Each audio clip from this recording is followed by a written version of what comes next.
Hi YouTube, welcome back to my channel.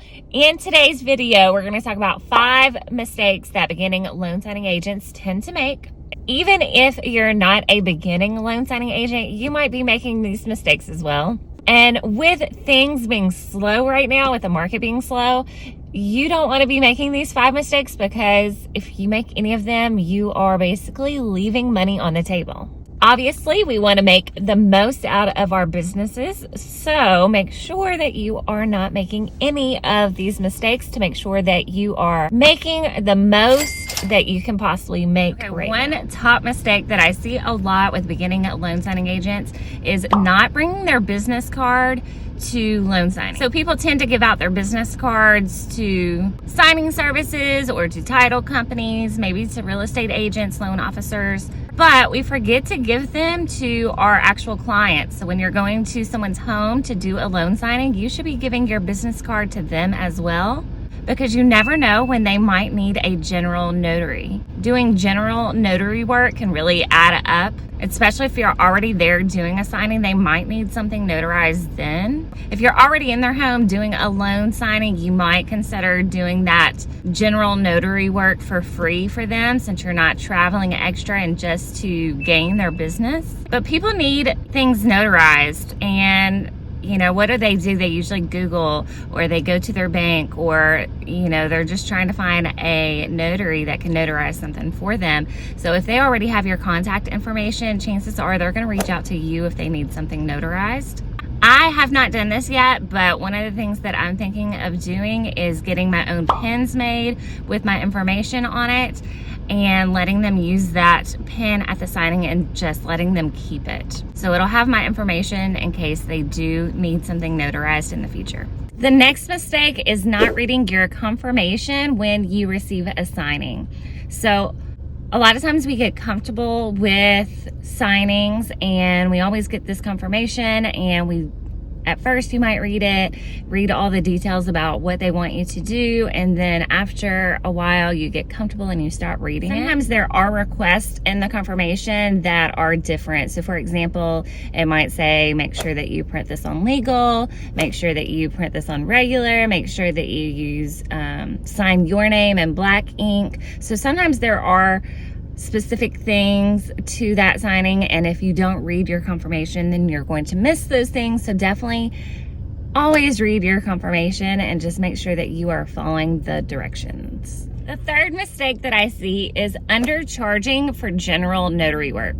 A lot of times people will read their notary laws and think that they can only charge, you know, $2, $3, and they don't understand how to make money with general notary work. One thing that you can do is actually Google other notaries in your area and call and pretend to be a client and just see how much they are charging. You can tack on transportation costs and things like that. So as you are calling other notaries to get a gauge on how much they are charging, consider the distance, because that does play a role in the cost. But if you call around and get an idea of what other notaries are charging, then you will better be able to price your general notary work. I would just kind of take the average. You're going to have some people who charge more, some people who charge less, but you'll get a general idea of what the cost should be just by calling other notaries in the area. But I definitely see people undercharging for this, especially in the beginning of their notary career.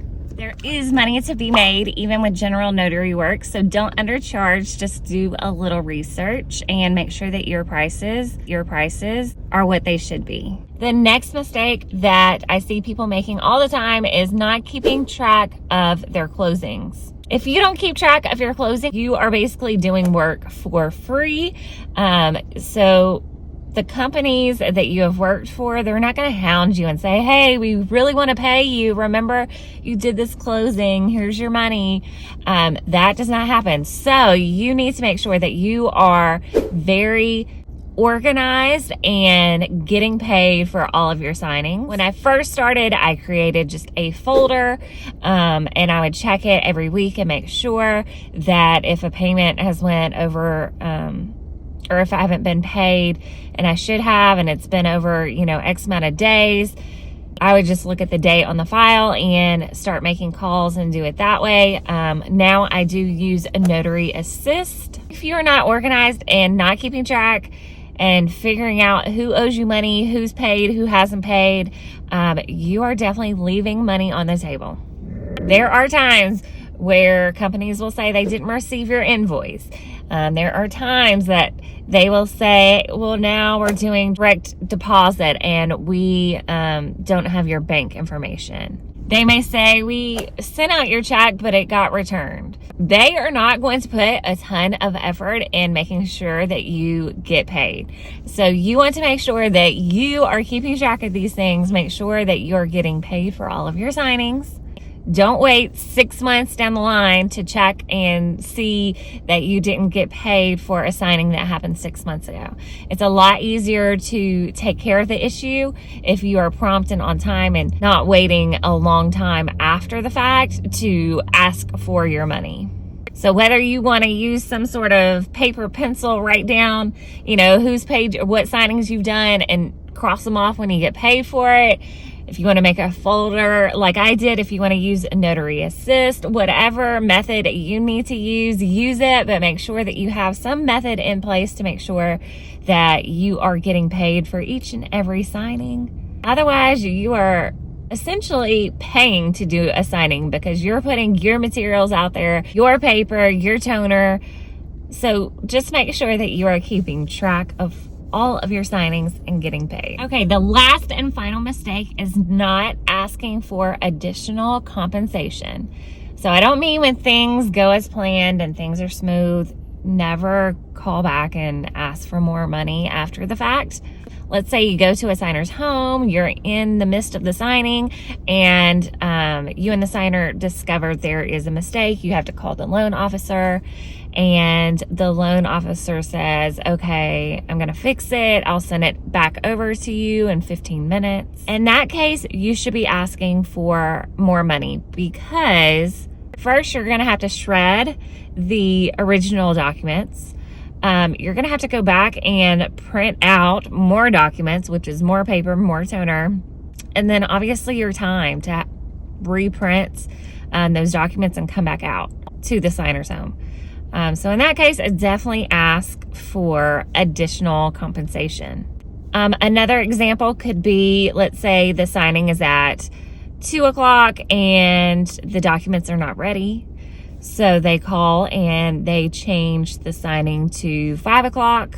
In that case, you agreed to 2 o'clock. You can say, 5 o'clock does not work for me, and you can deny the signing and they will just have to go find someone else. And you wouldn't be penalized for that because that is not the job that you originally agreed to. But let's say 5 o'clock works for you, but 5 o'clock is not the original time that you agreed to. So maybe it's not as convenient. Maybe it's during rush hour, so it's going to take you longer. In that case, you can negotiate. They may say, we can't pay anymore. We have a cap. We're not allowed to go higher than this. But a lot of times they are going to agree to additional pay because they want to go ahead and just get it closed. They want to get that loan closed. They don't want to go searching for another signing agent and, start that process back over. So definitely ask for additional compensation. Other examples could be, let's say the signer was going to sign at their house, which is 20 minutes away, but then they wanted to change the location and decided that they want to meet you at the library.